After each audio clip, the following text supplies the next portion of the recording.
Pour ne rater aucune de nos vidéos, n'oubliez pas de vous abonner et d'activer la cloche. Vous dites qu'effectivement, cela n'a pas été notifié au président Gbagbo, la décision de justice qui a été prise ne lui a été aucunement notifiée.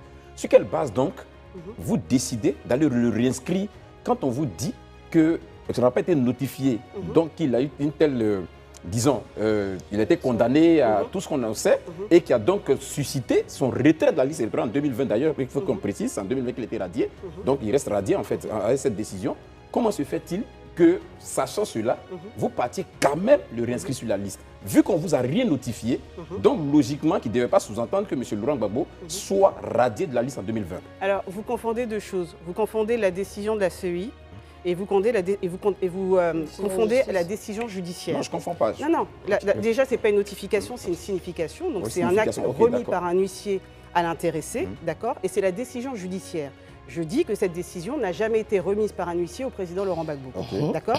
Ensuite, vous avez la décision de la commission électorale de 2020 de le radier de la liste électorale, d'accord? Et qui a abouti, elle, lorsqu'on a épuisé tous les voies de recours jusqu'à saisir la Cour africaine des droits de l'homme, à une décision qui a enjoint l'État de Côte d'Ivoire à réintégrer le nom du président Laurent Gbagbo. D'accord? Ce qui n'a pas été fait par l'État de Côte d'Ivoire. L'État ne s'est pas exécuté. D'accord. Donc nous, quand on se lève, quand le président se lève et qu'il va s'inscrire, mais dites-moi, quelle disposition du code électoral interdit à un citoyen ivoirien d'aller s'inscrire sur la liste électorale? Non, aucune, bien sûr, mais justement... Non, donc si moi je constate que je n'apparais plus sur la liste électorale, je suis ivoirienne, je me lève au moment de l'enrôlement et je vais m'inscrire. Et rien en vertu de l'article 5 du code électoral qui permet à tout citoyen ivoirien d'aller s'inscrire sur la liste électorale. Et c'est un droit. C'est un droit. Je vais être très clair là-dessus parce que je vais vous donner un exemple. Très clair. Devant un tribunal, vous pouvez avoir un problème avec quelqu'un et vous avez le droit d'assigner devant le tribunal quelqu'un que vous voulez poursuivre. Mais ça ne préjuge pas de la décision du juge. On est d'accord? Bien sûr. Ça ne préjuge même pas de la recevabilité de votre assignation.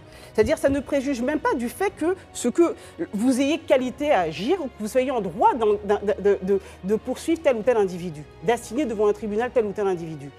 Mais parce que vous avez le droit d'ester en justice, vous avez le droit de saisir la justice, on ne peut pas vous refuser de comparaître devant un tribunal. Donc, maintenant, une fois que vous apparaissez devant le tribunal, le juge est en droit de dire « Monsieur a raison, monsieur a tort, monsieur est recevable, monsieur est irrecevable ». Mais vous comparaissez parce que c'est un droit. C'est la même chose dans le cadre électoral. Venir s'inscrire est un droit. Apparaître sur la liste électorale provisoire, je précise, ça découle de ce droit. Mais ça ne préjuge pas, ça ne préjuge en aucune manière sur le fait que vous puissiez figurer, en définitive, sur la liste électorale définitive. Or, ce qui a été fait, c'est que son nom a été retiré avant le contentieux. C'est ça qui est problématique. Et c'est en ce sens qu'on dit que M. Koulibaly Kuibière n'a pas appliqué le droit, contrairement à ce qu'il indique, il a appliqué le tordu. Et c'est ce qu'on lui reproche. Ok, merci beaucoup, cher maître. Moi, aujourd'hui, à vous écouter, quand je vous entends, est-ce qu'on doit remettre les 11 000 personnes aujourd'hui qui ont été déchues de leurs droits civiques et politiques? Puisqu'on parle, excusez ma candeur, hein, sincèrement, je vois que vous parlez des significations, qu'on doit les notifier des choses. Je suis sûr qu'on est en Côte d'Ivoire. Est-ce que vous pensez que les 11 000 personnes ont reçu cette signification? Si tel est le cas, est-ce qu'il faut remettre les 11 000 personnes à l'instar des trois autres, Laurent Gbagbo, Blé Goudé et monsieur... Je vais vous répondre très clairement. Est-ce que les 11 000 personnes se sont déplacées devant la commission électorale pour se faire inscrire? Ça, on ne sait pas. Ben, si vous ne savez pas, je ne sais pas non plus. Par contre, ce que je sais, c'est que le président Laurent Gbagbo, lui, s'est déplacé. Et dès lors qu'il s'est déplacé, il doit être inscrit. Donc vous ne pouvez pas me poser la question des 11 000, puisque je n'ai pas suivi le cas des 11 000 cas. Justement, je reviens à cela parce qu'en son temps, M. Kuibière avait encore dit que lorsque M. Laurent Gbagbo s'était inscrit, même M. Charles Blé Goudé, il n'avait pas besoin de s'inscrire puisqu'il avait été retiré de la liste. Il le savent. Vous abondez dans mon sens. Voilà. Ce qu'il a fait, est-ce que ça ne vous pose pas un problème? Pour une institution... Je ne suis pas juriste, c'est vous qui Je vais vous expliquer. Alors, on va essayer de schématiser parce qu'effectivement, vous n'êtes pas juriste. C'est comme si vous avez déjà passé des examens ou alors vous êtes déjà passé devant un professeur. C'est comme si vous êtes en examen, donc d'accord, vous remplissez votre dissertation, vous allez la remettre à votre professeur et puis votre professeur, avant même de corriger votre copie, dit « Bon, lui, en tout cas, je vais lui mettre 0 ».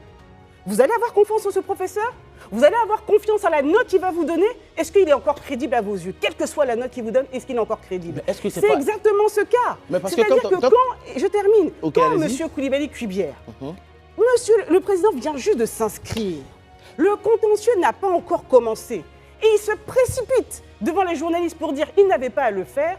Il préjuge. Et de ce fait, il montre qu'il n'est pas impartial, il n'est pas indépendant. Et ça pose véritablement un problème en ce qui concerne la crédibilité de cette institution. Alors, madame, la question que certains se posent, parce que M. Coulibaly Kuibiat s'appuie sur, par exemple, cette fameuse condamnation.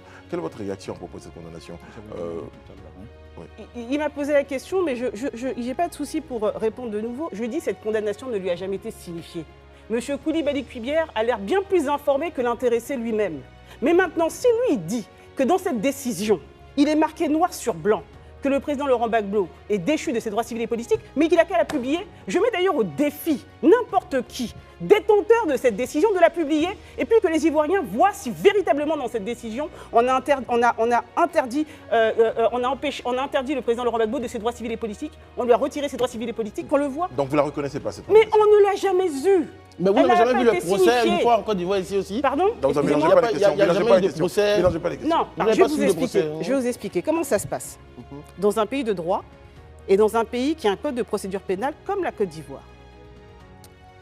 Quand on veut vous poursuivre, on doit vous en informer. C'est-à-dire on doit vous dire, monsieur, vous êtes attendu devant le tribunal tel jour à telle heure pour comparaître et répondre de tel ou tel fait qui vous sont reprochés. D'accord. Cet acte est remis par un commissaire de justice, d'accord, et on appelle ça la signification. En droit, qu'est-ce qu'on dit? On dit la signification doit être faite à personne, c'est-à-dire je dois venir vous voir vous-même pour vous remettre l'acte. C'est logique, parce que sinon, qu'est-ce qu'on fait? Je peux remettre l'acte ou dire, prétendre que je ne sais pas où est-ce que vous habitez, et puis remettre l'acte à je ne sais qui, oui, et puis si finalement, vous n'êtes pas informé. Mais si vous avez élu domicile chez un avocat, par non. exemple? Alors je vous explique. Oui. La signification à personne, je vais vous expliquer. Comment ça se passe? Avant toute procédure, par définition, vous n'avez pas encore un avocat, puisqu'il n'y a pas de procédure. C'est quand on vous signifie que vous êtes informé qu'il y a une procédure et que vous prenez un avocat. D'accord? C'est comme ça que ça se passe. Donc, quand on veut vous poursuivre, on vous envoie l'acte et vous prenez l'acte, vous dites « Ah d'accord, ok », vous prenez la tâche avec votre avocat et vous dites à votre avocat d'aller vous représenter éventuellement au civil. Au pénal, la représentation n'est pas possible. Ça veut dire quoi? Au pénal, vous avez l'obligation de comparaître. Si vous ne comparaissez pas, on rend un jugement par défaut. Ça veut dire qu'on constate que vous n'êtes pas présent, alors que vous avez été dûment convoqué. Qu'est-ce qui s'est passé en l'espèce? Voilà que l'État de Côte d'Ivoire a transféré le président Laurent Gbagbo à la CPI. Donc ils savent très bien où est-ce qu'il est. Mieux, ils signent un accord de coopération judiciaire avec la CPI. Mieux, ils vont ratifier le statut de Rome, c'est-à-dire qu'il y aura une coopération absolue entre la CPI et l'État de Côte d'Ivoire. Donc, lorsque vous voulez poursuivre le président Laurent Gbagbo, c'est un droit, il n'y a pas de problème avec ça. Vous remettez, puisqu'il y a des accords de coopération, vous saisissez la CPI en disant « Je veux entendre M. Laurent Gbagbo tel jour à telle heure, comme on coopère, ramenez-le le temps du procès et puis vous allez le reprendre ». C'est comme ça que ça se passe dans un état de droit.